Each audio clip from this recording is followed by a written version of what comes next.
फिर 15 से हमारा टेस्ट शुरू हुआ, जब हमारे साथियों को ले गए अंदर 15 से लेकर 22 की 6 बजे तक, जब 22 की रात तक वो लोग कहाँ था, उसके दरवाजे के आगे बैठे हैं, वो कहाँ था, कौन आया हमारे पास पूछने के लिए, हमारी जानने के लिए, उनका हालचाल जानने के लिए, कौन गया जेल में उनसे मिलने के लिए, पूछने कैसे हैं हमारे किसान साथी। ये एक सरकारी एजेंट था।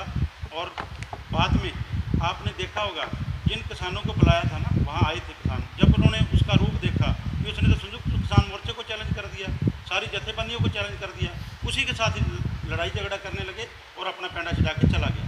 वो लोग सरकार के लोग हैं। जैसे मनदीप भाई ने कहा भी, कई लोग विपक्ष के भी सरकार की भूमिका निभा रहे हैं, वो उसको चाहिए एमएलए का टिकट लेता रहे, हमारा साथी हमारे आंदोलन को ख़राब ना करे, वो अपना काम करे, अपनी बार का जो है काम करे।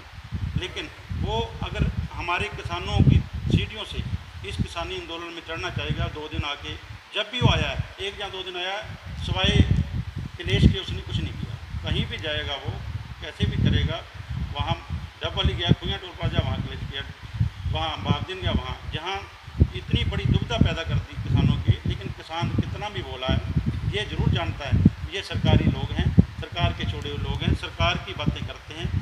अपने को जो इतना बड़ी हमारा जश्न था, इतनी बड़ी जीत थी, उसको कम करने के लिए इन लोगों ने ये गेम रची है। हम भारूखेड़ा जी ने कहा, हम सारे कहते हैं, मेरी बात मनदीप भाई से फ़ोन किया था, उसका फ़ोन बंद था, मैंने बहुत बार ट्राई की। इससे पहले जितने हमारे संगठन हम लड़ाई लड़ रहे थे, सब ने एक दिन पहले स्टेडियम में ये तय किया था भी अगर बिना शर्त के सरकार जमानत कराए, कैसे करे, रद्द करे ना करे, हमारे साथियों को देती है तो हम ये अनशन तोड़ेंगे। उसी तरह जो संयुक्त किसान मोर्चा के डल्लेवाल जी आ रहे थे, वो रात को जब पता चला तबीयत ख़राब है, वो आ रहे थे, अचानक आ रहे थे, वो उसका भी सवाल खड़ा किया, उनको कैसे पता चल गया, वो कैसे आ गए, 11 बजे फ़ोन कर दिया। मेरी 11 बजे नहीं, मेरी रात के 9 बजे से लेकर सभी रिक्वेस्ट कहती थे, डल्लेवाल से, मनु कहाड़ से लगातार मेरे पास फ़ोन आते थे, उसका हालचाल पूछते थे, आंदोलन की जानकारी लेते थे। भाई के पास फ़ोन आते, सबके पास फ़ोन आते थे, क्योंकि ये आंदोलन संयुक्त किसान मोर्चा चला रहा था, ना कि हम सेवा कर रहे थे, हम यहाँ की देख रेख कर रहे थे। लेकिन ये चल रहा था संयुक्त किसान मोर्चा के निर्देश के तहत, ये क्योंकि संयुक्त किसान मोर्चा के नेता ही अंचल पर बैठा के गए थे, और बलदेव सिंह सिरसा भी सीनियर आगू हैं वहाँ के, उन्हीं के अधीन चल रहा था और किसान मजदूरों के सहयोग से चल रहा था। तो इसलिए इन लोगों की ज़रूरी नहीं है कि हर लोग की बात को जवाब दें। हम संयुक्त किसान मोर्चा के और हर एक किसान मजदूर के जो इस आंदोलन को, इस लड़ाई को लड़ रहे हैं, उसके जवाबदेह हैं, जवाबदेह थे, जवाबदेह रहेंगे। जब भी हमारे से जवाब पूछे, हम जवाब देंगे।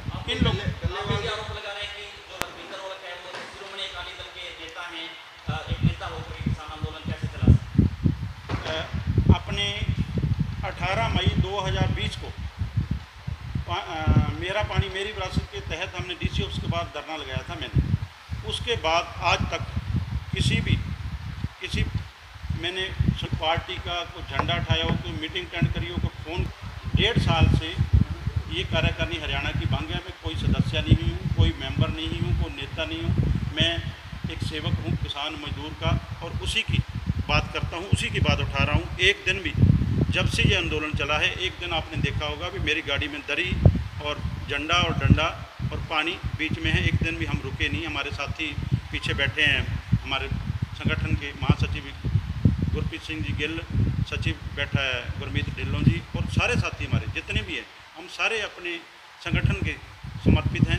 आज तक किसी से 1 रुपये की कोई पर्ची खर्ची नहीं ली, बिल्कुल निरोल तरह से अपनी जो इस सेवा को निभा रहे हैं। हमारा फ़र्ज बनता है, हम किसी के लिए नहीं कर रहे, हम अपने लिए कर रहे हैं, हम अपनी ज़मीन बचाने के लिए कर रहे हैं। लेकिन ऐसी बातें, जो लोग एक दिन आए, बाहर निकल के माइक ले लिया और जथेबंदी को एक करके प्रधान भी बन जाए, मैं जथेबंदियाँ बना लूँ, उसका मुंह पे तमाचा जो लोग उनको सुन रहे थे उन्हीं ने तमाचा मार दिया। उन लोगों ने, उसने गुमराह करके हमारे किसान साथियों को, जो हमारे वहाँ जथेबंदी भी थे, उन्होंने भी बाद में उसको बोला, जो जथेबंदी ने जिसने वो प्रोग्राम रखा था, उन्होंने भी उसको बोला कि तू गलत बोल रहा है। तो इससे बड़ा क्या सबूत होगा? वही सवाल कर रहा है, वही जवाब दे